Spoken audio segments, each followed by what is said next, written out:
Hi, and welcome to another edition of Meet a Mentalist. I'm joined here today by Richard Slemaker. Rich, you want to say hi? What's up, everybody? Good to have you, brother. I'm excited to dig in. Are you ready to go? Ready to go. Ready to go. Okay. We'll start this light. We'll start this on a personal side. Tell us about your family. Family's all over the country. Got a brother in Los Angeles who's in the film business. Sister is a working mom living in Tulsa, Oklahoma. My dad passed away in January. He was living in Houston. He was in the energy industry and was really involved with Rotary Club there. And my mom also lives in Tulsa, Oklahoma, near my sister. And she's just retired and just kind of enjoying her life and tending to her garden, those kinds of things.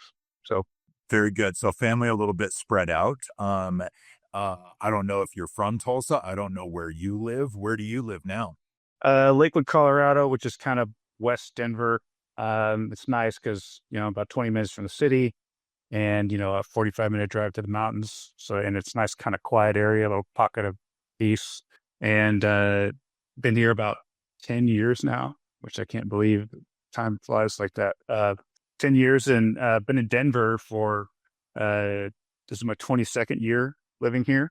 So, yeah, that's where I reside. Very good. 22 years in Colorado and 10 years on the west side. You're also conveniently really, really close to the office. So to your point, Yeah. kind of between downtown and the mountains. So Right. really easy to spike out in either direction. Yeah. Totally. Yeah. It's like close to Golden, 7-minute drive out to the office. So it's super convenient. It was really a blessing. I didn't even know, like when I first interviewed for this job, interviewed with you, how close it was. I mean, it's just like, I don't know, if you're a fatalist, it's just like seeing fated to happen. It's just like everything, just the way it all played out is just really just a super gig, obviously, and conveniently located. So, Sure. so it's All great. right. Very good. Keep going to the point of our match. What do you do for the agency? Implementation strategist is my number one job. That's a global fulfillment role that I play here at an instrumental group. Essentially, it boils down to make sure that the sketch designs, the high fidelity comps that were presented to the client. Time out. Are we talking about websites here? Like, simplify this so people understand what you do. Senior implementation strategist. What do you work on? Um, basically, just make sure that the websites that we build, because when we first build it, when we're first going through the phases of a website redesign for a client, we'll show them these high fidelity comps. Basically, it's sort of like sort of a picture of what the web pages are going to look like, and I just make sure that once the website is built, that it fulfills what was presented and sold in that design and strategy phase. Okay. Because a lot of times, a lot of times you'll see that, that the image of the site and then the final product maybe doesn't really look one-to-one what was sold. We want to make sure that, the client is getting exactly what they were promised, and those expectations are fulfilled. Okay. How long have you been in the industry? This is probably if you count a couple of years of school where I was doing sort of internship work, probably 16, 17 years. Dang, 16, 17 years. Yeah, I think we can probably count intern work. Even if you don't count a couple years of intern work, that's still a really long career in the industry. Lots of experience, lots of perspective. You've probably seen it all in the client and agency world. You've seen probably it all from a creative and a technical perspective, right? Like that's a long history, brother. Seen quite a bit. Yeah, I first got into this industry. I was doing conversion rate optimization, PPC type work, converting leads, increasing lead conversion rates, that kind of thing. And I've worked as a creative director. My first job right out of school was for a ski company, where I was doing the graphics for the skis. I was designing the website. I was doing all the social promotional materials, and sort of just even working with the owners who were very clever, like ex professional skiers, on sort of interesting concepts and how to market stuff. Had a lot of ideas stuff, and it was really interesting. But ultimately, it just, it just didn't pay that well. They were kind of a startup company, and I saw an opportunity to go in a different direction. And anyway, the rest is history.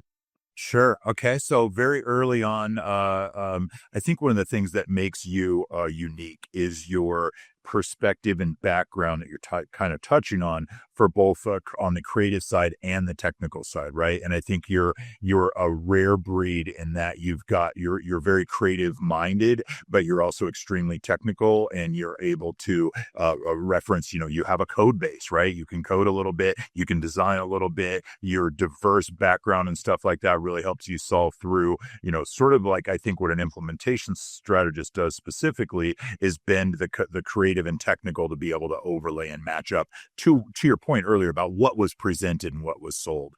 So I think that's really, really cool. Give me an example, maybe tactical, practical example, high level of like something maybe you've done for a client recently, anything you've been working on that was super cool, or anything you want to geek out a little bit more on. Sure. I mean, I'll just, when I first went to school, I wanted to learn how to code because I love design. I knew I could do that aspect of it. That's something I did in the Army quite a bit, incidentally. Long story there. But I wanted to be able to code out and design and code out my own websites. And essentially, that's what the implementation strategist role allows me to do. So most recently, like this morning, I'm working on a website for Hunt and Fool, this great client we've had, just working on the nav menu, the drop down, and what the interactive elements look like, hover states, and that kind of thing. So you have sort of a designer's eye, like you said, combined with being able to code out that vision. And so that's basically a more simplified way of saying what an implementation strategist does, especially in the HubSpot environment and that CMS. It's very friendly for customizing front end code in that way.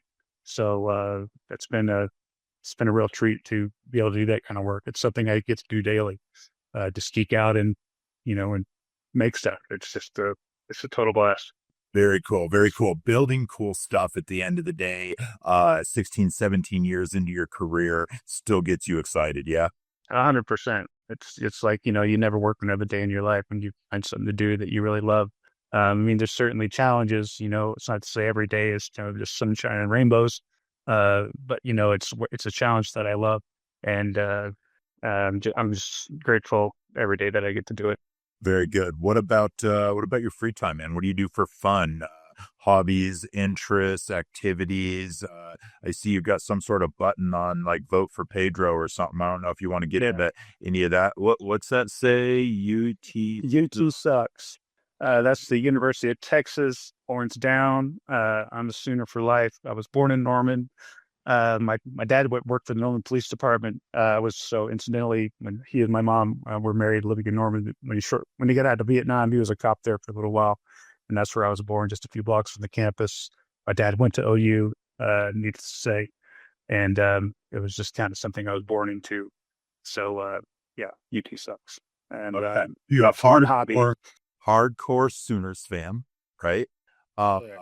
College football, I imagine, is probably a passion of yours. Like, what makes you so passionate about the Oklahoma Sooners? Is it all about football here, man? Pretty much mostly football. I mean, that's it's 3 months out of the year. It's like a comet passing over. You only get it for a short amount of time. These teams, OU, UT, the teams like this, and the SEC and Big 12 all over the country, they've been playing, more than 100 years. As these traditions that go back a long way.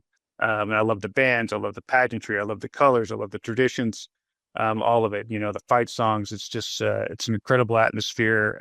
There's just nothing better, and you get to see these kids, these young athletes, who are so raw, and gifted, from a talent standpoint, but you get to watch them mature over that 2, 3, 4 years they're in school. And sometimes then when they move on to the next level, you get to see them grow even further. It's just a really, it's just a great sport. It's the best. I can feel the passion there, brother. That's what we're talking about. That's what I call a hobby or an interest or a passion. What else are you into? I don't know. I see a mountain bike back there. You do anything else for fun? Like, what do you do when it's not Yes. college football season? I do some creative writing. Like to work out, to hang out with friends. A lot of the guys here, we go play trivia 2 nights a week, watch a lot of movies, talk about the industry. We all kind of are, involved in it, professionally, but it affects us personally as well. Nothing too exciting. I would say I'm kind of on the boring side, kind of introverted. I tend to stay at home and just kind of geek out on my movies, my books and things like that. Um, but yeah, I guess that's about it. Yeah, no, that's great. I love cars, fast cars. There you go. Also into cars. You're one of the most interesting dudes I know. So I would certainly not qualify you as boring. And if you want to talk movies, especially I think sci-fi, Rich, you're the guy. And speaking of that, don't you have a nickname? What's your nickname? Chips. Chips. Why do you go by Chips? Well, it's another long story, What but a neat. I tend to be kind of verbose, so you have to forgive me. But yeah, when during COVID, when we were playing games a lot and I was out of work, my screen name was always Yummy Chips. And how I got that name is because I always wanted to bring chips to the campsite. I would always ask the guys who's bringing the chips. I know you're bringing the beer. You're bringing the steaks, that kind of thing. And eventually, when we had two Richards here working at one time, a lot of people kept mentioning the wrong Richard. So I just upgraded my Slack channel name to Chips so that everyone could distinguish us. And the name just kind of stuck from there. And now you're Chips. Okay, Chips, close us out, buddy. Give me something powerful, some sort of quote maybe that inspires you that you think might inspire others. Give away everything you know. Yeah, I've been doing this 16, 17 years. I don't even know, I know you've been doing this a long time, Eric, and it'll only serve the ones you work with and serve yourself, and being sort of a teacher and a mentor. Uh, don't, don't, uh, don't hide what you know. Don't hide your skills or whatever, just share everything that you know and make people better. And it'll, what do you say? It'll paying it forward. It'll come back to you 10 times over. I Sure. don't know if Yeah, I said really that the good best way. example of I think you're touching on the abundance principle, right? And the idea that you gain way more when you share openly than you lose because you're afraid to share something, right? Like just give. Exactly. Exactly. Exactly. There's no sense in it. They're going to figure it out anyway, and you're just going to be a hoarder.